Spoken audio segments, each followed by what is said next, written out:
Good evening and welcome to Newsbreak Live. I'm Hibah. Thanks for joining us.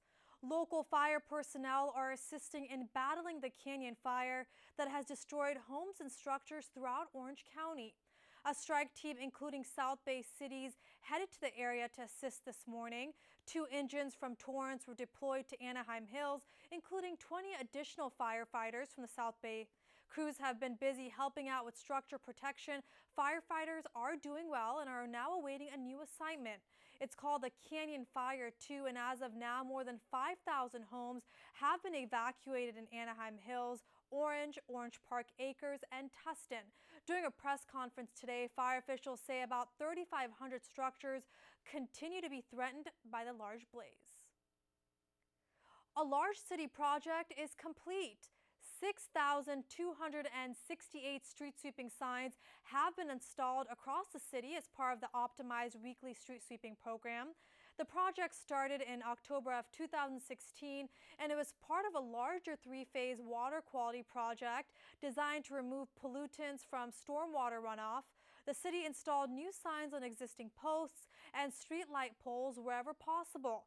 The project also involved the installation of approximately 60 ARS stormwater systems that help keep large trash particles from entering the catch basin. Baseball fields at a local park are currently closed to the public. A cable reportedly snapped on the tower at Columbia Park. For safety reasons, officials closed the west side of the park, including fields 1 through 5. The contractor for the tower was on site today and fixed the issue. Officials say the park will be open by tomorrow morning. As public works crews continue to slurry seal the city, drivers are facing traffic impacts. Tomorrow from 7 a.m. to 4:30 p.m., Anza Avenue from Calle Mayor to Sepulveda will be reduced to 1 lane in each direction. All intersecting side streets, including Lomita Boulevard, will be closed at Anza Avenue. Traffic should be free-flowing by the end of the day. And there are some other closures you can expect tomorrow in the city. Caltrans will start pavement repairs on Hawthorne Boulevard between Fashion Way and Sepulveda Boulevard. Work will take place in the northbound 3 and 4 lanes. They will continue work from tomorrow through Friday morning between 10 p.m. and 6 a.m. The Torrance Fire Department is looking for candidates to join their top-rated fire team. They're accepting applications for their auxiliary firefighter program, which provides a fire academy graduates an opportunity to apply their skill set and gain more insight in working as a firefighter.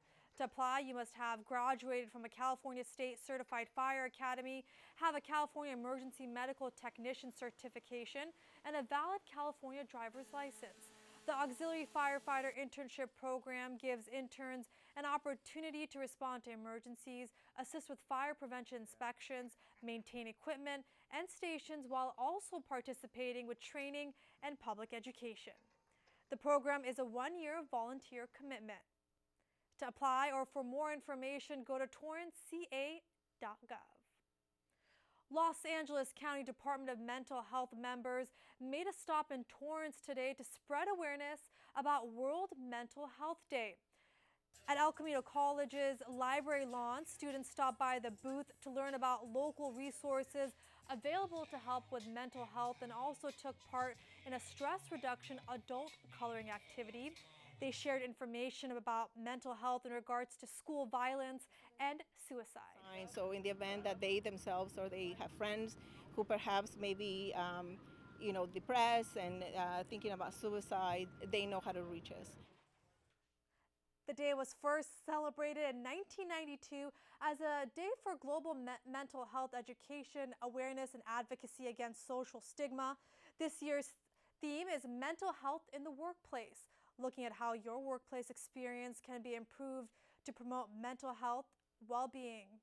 Globally, nearly 300 million people suffer from depression and 260 million suffer from anxiety disorders.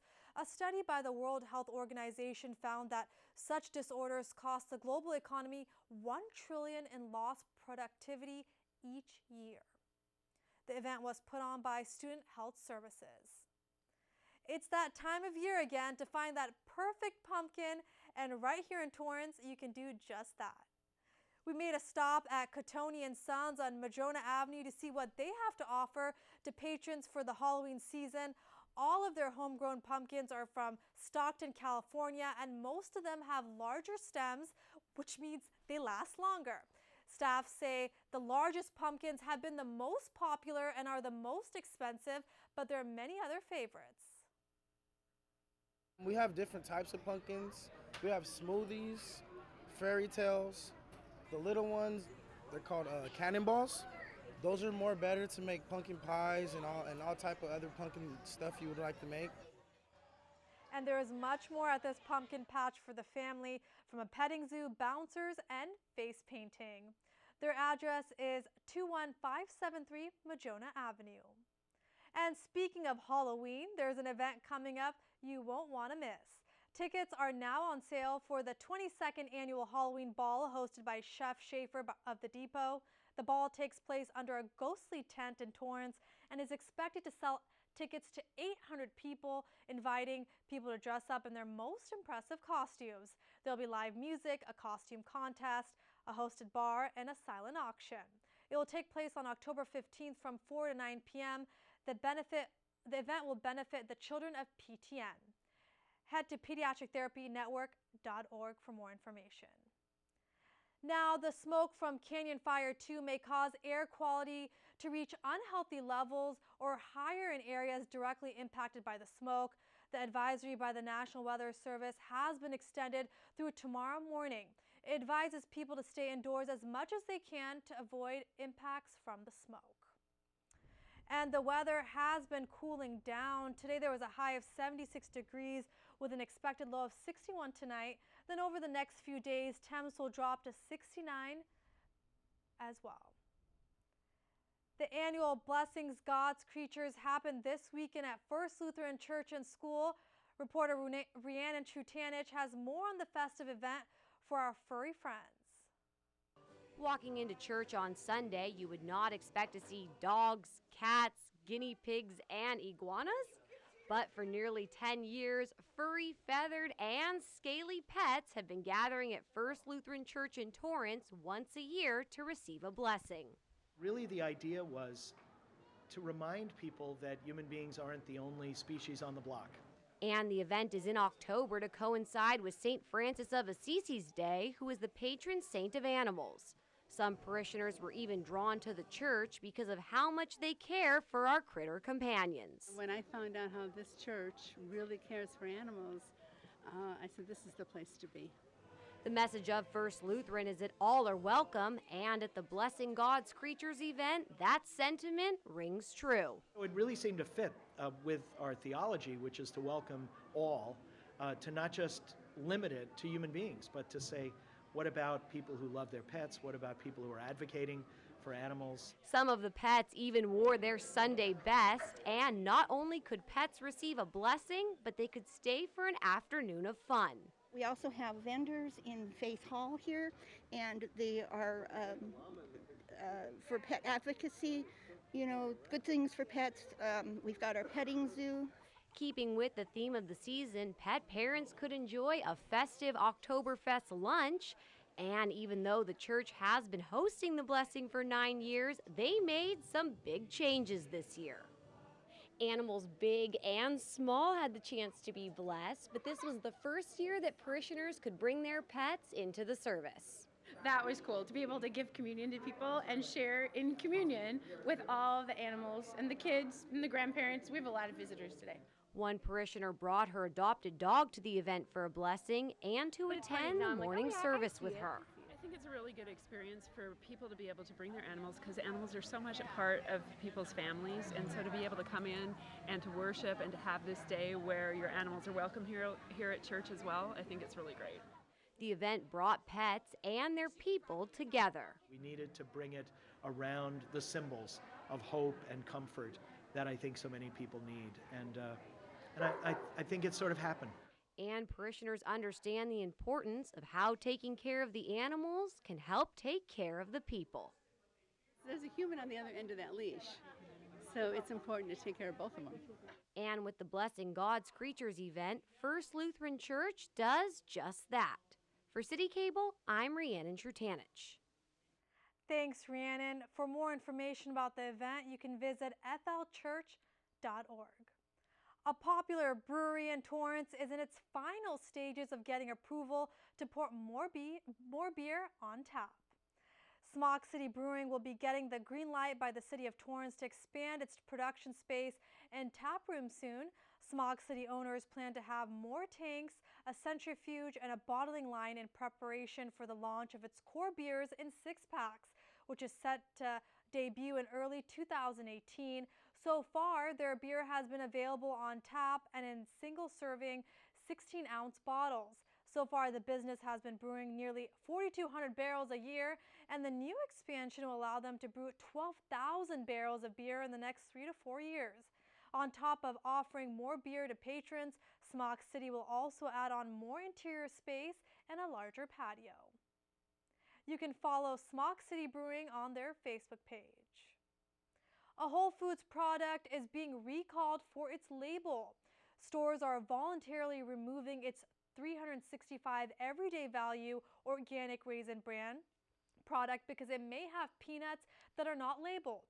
Officials say that people who have allergies to peanuts run the risk of serious or life-threatening allergic reactions.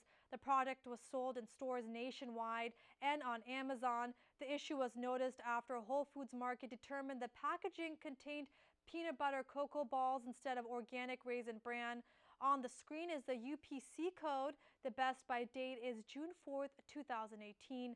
Customers are able to get a full refund with a receipt, and for those who purchase the product online, they will receive additional information via email. And before the next half of Newsbreak Live, here are some events this week you won't want to miss. Tomorrow, the Old Torrance Neighborhood Association will be hosting an event with the Torrance Fire Department CERT team to provide a refresher course on what to do before, during, and after an earthquake. It will take place from 7 to 9 p.m. at the Bartlett Senior Center. And this Sunday, you'll have the chance to meet the author and former Torrance Tartar, Laura Lee Sprodlin, to discuss and sign her new book called Torrance High School. It will take place at the Torrance Historical Society and Museum from 2 p.m. You'll also be able to see all things Torrance High in honor of their centennial celebration. Well, in just 2 minutes, Lieutenant Jeremiah Hart from the Torrance Police Department will share tips on how to stay safe during an active shooter situation, as we recently saw in Las Vegas. We'll be back in a few.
Welcome back to the second half of Newsbreak Live, and joining me is Lieutenant Jeremiah Hart from the Torrance Police Department. Thanks so much for being on my show. Thank you.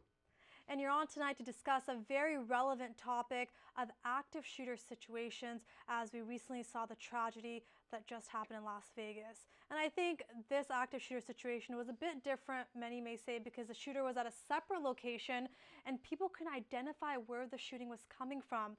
Do you think this was harder for people to react and take action? Yeah, so a situation like this it's tense, it's uncertain, and it happens very quickly. And we see patterns all the time when it comes to active threats. And when I heard about what happened in Las Vegas, it did remind me of what happened years ago at the Texas Tower incident, where you had an attacker who was in an elevated position and was starting to shoot at people. And it's very difficult to identify, even when somebody's on the ground, where it's happening. So that did add an element into this that was unusual and we haven't seen in a long time, that makes it difficult to find out where the threat is coming from so you can make a good choice on where you should go to seek safety. Lieutenant Hart, you're an instructor for active shooter situations and teaching people the steps they can take to prevent themselves from getting hurt. I mean, what are some of those steps? Yeah, so it's important that we have options ahead of time so we can make good choices. And especially during a critical incident, because human performance doesn't increase and get better, it actually gets harder to make good decisions.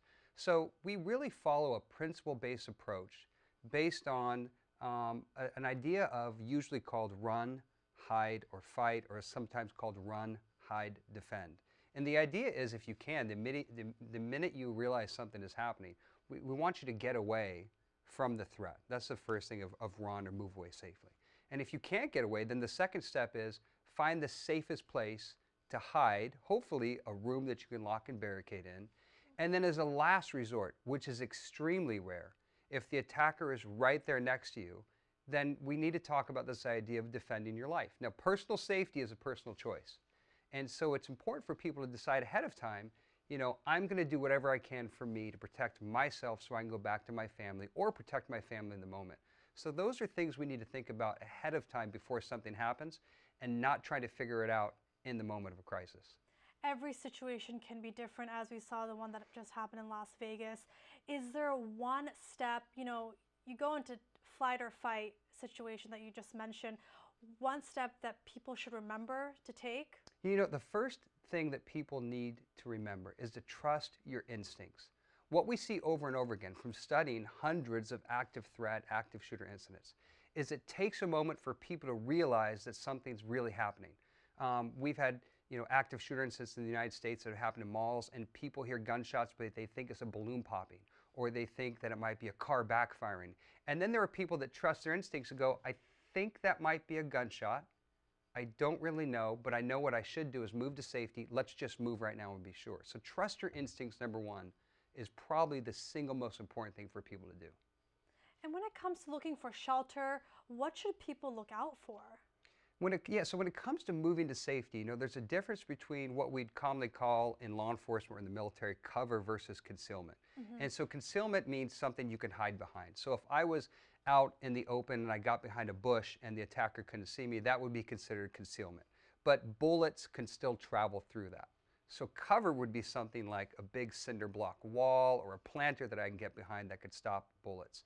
The biggest thing to do is move to the safest location that's closest to you that you can find, and then from there you can choose the best one, but you need to move to safety as quick as possible. Something that hides you from the view of the attacker, or something hopefully optimally hides you from the view and protects you from bullets. Is there a way that people can really be prepared? As I just mentioned, every situation is different. It could be a work setting, a live entertainment venue, or another place. Right. When it comes down, it's important for everybody to remember that these types of incidents, and they get a lot of coverage in the news when they happen, but statistically they are rare. These are rare incidents, and they don't happen all the time. And we talk about trusting your instincts and what to do. The most important thing, though, for people to remember is to have a plan ahead of time and to practice that plan. And what that simply means is, when you're at a public place, like let's say a mall, and you're sitting in the food court, just running, if something happened right now, where's my safest exit to go to? Where would I go? And we're not talking about being hyper vigilant or always scared. You know, local law enforcement here, law enforcement in the United States does a really good job of addressing these issues, but it's having a plan and practicing that plan, and that practice could just be mental rehearsal of, if something happened right now, this is the safest location I would go to. That could save somebody's life during a critical incident. And we're talking about exits, being well aware of where they are.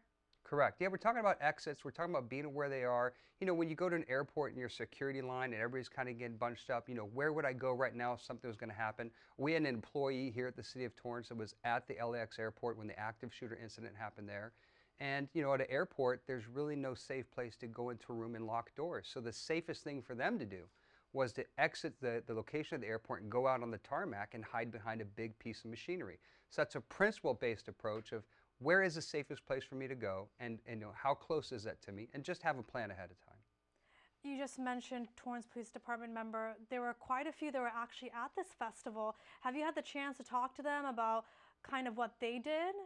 Yeah, I did. I did talk with them. You know, what's interesting, and, you know, even for law enforcement officers are there, you know, they're off duty. They're not wearing a uniform. They're not armed. So it's a different context. And the same thing happened where it took them a moment to realize what was happening, but they realized that pretty quickly, and then their training instantly kicked in. And, you know, over and over again, from sworn law enforcement officers, people with military experience, and people who have just thought about this issue.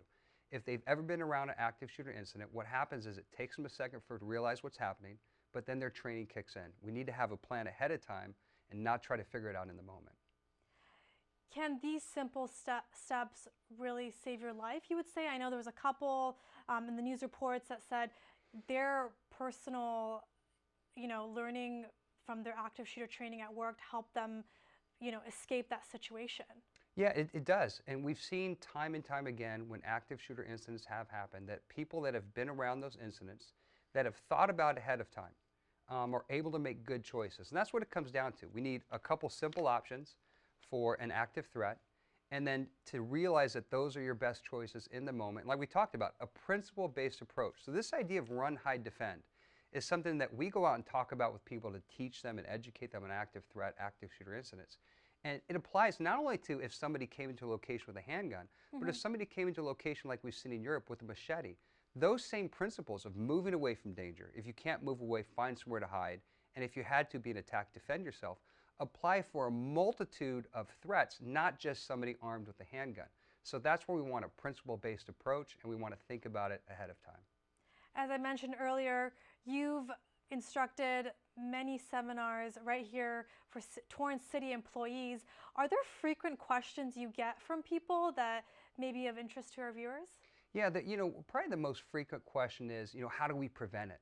And, you know, we spend a lot of time talking about prevention. And when it comes to prevention for these, really number one is we need a whole community approach. The Torrance Police Department puts a lot of effort in partnerships with critical assets in the City of Torrance to offer training. We do annual training with all of the hospitals in the City of Torrance, and they have phenomenal security plans. We do annual training with the Del Amo Mall and the Simon Corporation, which is a huge draw of people in our city. We do annual training and drills with them. We do annual training with the entire TUSD, Torrance Unified School District. All of their teachers have been trained in partnership with the Torrance Police Department, and we continue to do that all the time. But we also need, if you see something, you need to say something, preferably to law enforcement. A lot of times these types of issues are mental health issues. The Torrance Police Department has a Torrance mental health evaluation team that are experts in what they do, partnered with LA County. And the way to prevent it, like we said, is an whole community approach where if you see something suspicious, say something to either a manager where you work or to the police department. If you hear something suspicious, if you hear somebody come into work and say, I've had this place, I'm going to come back and shoot it up, we need to assume that that is real. We need to call law enforcement because we have procedures in place that we can implement to really increase people's safety for those types of incidents. So I can't stress enough the whole community approach. That's the only way we're going to be effective as a community in reducing and preventing these types of crimes. There are many resources online on helping people to prepare and steps to take, like the ones you mentioned earlier. You just talked about different, places that you've taught this type of training. For regular residents in the area, is there a place they can go to take a class or anything like that, or are there any resources you recommend? Yeah, so resources I would recommend. The Torrance Police Department is one of the only local law enforcement agencies that were invited to Washington, D.C. to sit on a national panel to look at how can we get this information of run, hide, defend, or strategies to stay safe during these events and push it out to the public and into the private sector for businesses for a whole community approach. So if you went online and you went to the Department of Homeland Security and just Googled that with active shooter, there's a video on YouTube, on Google called Run, Hide, Fight. It talks about all the principles we just discussed in greater detail so people can have an idea of what they should do, or share with family members that you're concerned about, to have them watch that video, because that gives you a better idea of what we want to do. And the Torrance Police Department right now is working on creating a new and updated course that we hope we'll be able to offer to the public on really give a balanced approach to what these threats are. These are the things that look for that are suspicious. Here's how we want you to report it, or if you hear something. And also talk about this idea of medical care. Because so often an active shooter incident really is a medical emergency where we need to get life-saving medical treatment to people right away. And so we have a special program with the Torrance Fire Department. We have all of their members are trained. We have Torrance tactical medics that go into the crisis site location with our police officers to get life-saving medical attention to people. But I would say, if you go online, the Run, Hide, Fight video produced by the Department of Homeland Security is a really good place to start. And speaking of training, in the future, do you see the training you teach to people evolve over time with all these different situations happening across the country? Yeah, it does, and you've seen it evolve because we want to give people answers in this whole community approach, not only for somebody armed with a firearm or something with as extreme as what we saw in Las Vegas, but you think about the Boston bombing at the marathon. Here's an idea of backpacks left out in the open at a high-profile event. That's a see something, say something moment nowadays, because it's going to take all of us to really identify these types of hazards and then getting the right resources there to see if it's if it's not really suspicious or if it is an indicator of an attack that might be imminent. Lieutenant Hart, thank you so much for your time. I think a lot of viewers will walk away with the point that we have to be prepared beforehand. Thank you so much. Thank you. Well, that does it for Newsbreak Live. If you ever have news or video that you'd like to share, please email us at newsbreak@torranceca.gov. And don't forget to tune into the Torrance City Council meeting tonight. For Facebook and Twitter users, use #NewsbreakLive. Have a great night.